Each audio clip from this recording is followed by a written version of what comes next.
Alright guys, welcome back to Claimer Undisputed. What a whirlwind of events we've had to endure over the past 2 weeks. I don't think anyone expected Undisputed to be released in such a bad state, especially when you consider that the previous build, despite its many flaws, still maintained a solid foundation to work upon. In its current state, I think many of us are now questioning the long-term future of the game. A lot of you, in fact, just feel like you've been straight up scammed.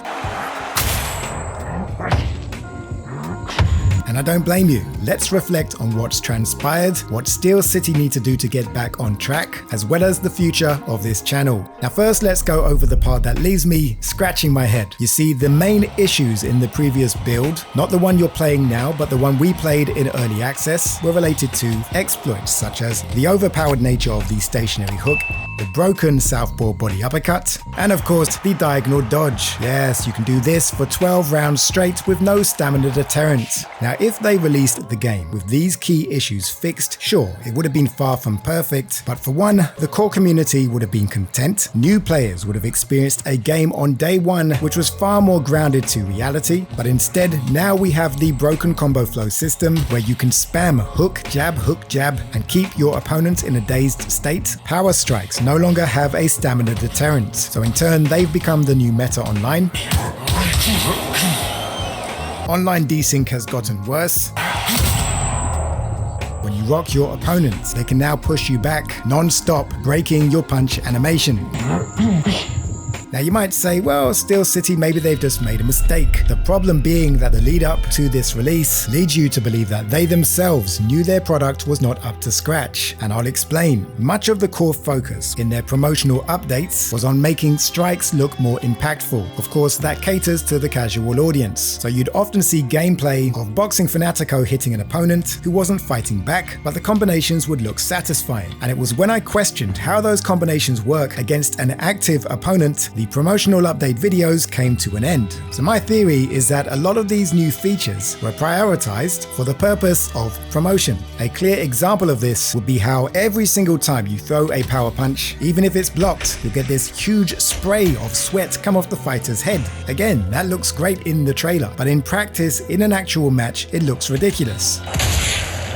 And that's because its implementation into the game was clearly an afterthought. Steel City's priority over the past 2 months has been to make a mediocre game look far better than what it actually is to a brand new audience. And if you think that's a stretch, take a look at these CGI trailers. Imagine being a fan of boxing and this is the first time you see this game. You won't find a disclaimer on the video stating that it's not in-game footage. There is no training mode in the game. You don't have the ability to hit the speed bag with Terence Crawford or throw combinations on the heavy bag with Clarissa Shields. In the UK, it's illegal to falsely advertise features which are not present in the real game. Now, these slightly suspicious methods of promotion don't stop there. The Federal Trade Commission, which enforces consumer protection laws, recently announced that a final rule banning fake online reviews and testimonials has come into effect. That includes providing compensation or other incentives. And in the case of Undisputed, they were giving out gift bags a month in advance, which for some creators, as a sign of respect, might incentivize them to be overly positive. Undisputed truly brings the tension of a real title fight to life. I quickly realized that this isn't just another arcade boxing game. Every step I make, jab I throw, and punch I take feels calculated. Undisputed isn't just a game trying to fill a void, they're trying to redefine the entire boxing game experience. Minor visual issues and a few missing features and gameplay hiccups, like the ability to change weight classes or a replay suite, are easily overlooked when compared to the sheer joy of stepping into the ring. Whether you're a casual player or a diehard boxing fan, Undisputed's the game we've been waiting for. Now, of course, everyone is entitled to their own opinion. It's just unfortunate that the only review available a day before release is a clear contrast from the general consensus, where across the board, both casual and hardcore boxing fans are tearing this game to shreds. Now, 2 hours later after this review was dropped, the same channel released a pre-recorded interview with Steel City Interactive, which again, 1 day before release, was Ash Habib praising his own game with no pushback.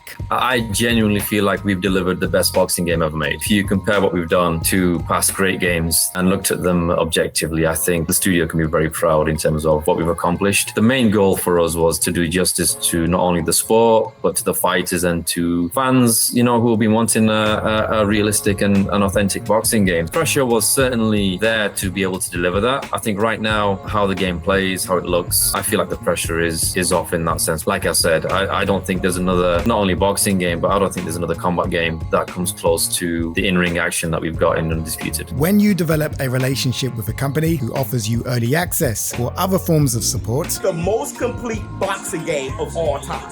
And I'm gonna tell you this, it is the best combat sports game of all time. you're in turn incentivized to offer positive coverage, which is fantastic for you as an individual, but continues to support the vicious anti-consumer cycle where mediocre games like Undisputed achieve strong sales because their partners and affiliates forget to mention on day one that the game is broken. So now we have PlayStation 5 customers who purchased the game based on the hype train surrounding it, but sadly, due to PS5 refund policies, once they've started downloading the game, they can't get a refund. So the next steps for Steel City, if this was not a money grab, they need to earn the trust of their player base. And the first step is in the form of a hotfix. However, I'm suggesting a hotfix specifically for PC users. You see, apparently when it comes to updating PlayStation 5 games, there is a long waiting period which involves a certification process, and I believe this is why Steel City refused to take action early. For PC, however, there's no excuse. They need to use us as their test bed where we can stress test these small changes, because if you release one large update in December, Steel City will end up being overwhelmed by feedback covering multiple issues. Incremental hotfixes tested on PC which can then be rolled out into one update on console is far more logical than releasing one untested update which, if it doesn't meet expectations, could be the death of this game. We need a stamina deterrence for power punches, and that is hotfix number 1. Nothing else. When it's released, then encourage the community to give you feedback. That is the best way to build trust. Then work on hotfix number 2. Either fix or temporarily remove the combo flow system. It seems to be the core reason why exchanges in the pocket appear to be sped up, where every 1 or 2 punches result in a stun state, where these back and forth exchanges now feel like a lottery. I won't dictate all the issues that need to be fixed, but the low stamina cost is the core issue you can fix in the form of a PC-only hotfix. Now, alternatively, roll back the game to the 0.7 build for the sole purpose of keeping the core player base active up till December. If that sounds like a bad take, why not ask the early access community through a Discord poll? You'd gain yourself a huge advantage asking for specific community feedback. Your humility will at least show some level of empathy, because right now the impression is you look at us as cockroaches. But anywho,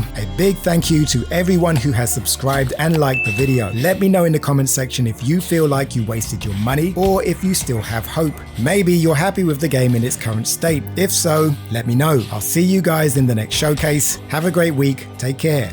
Peace.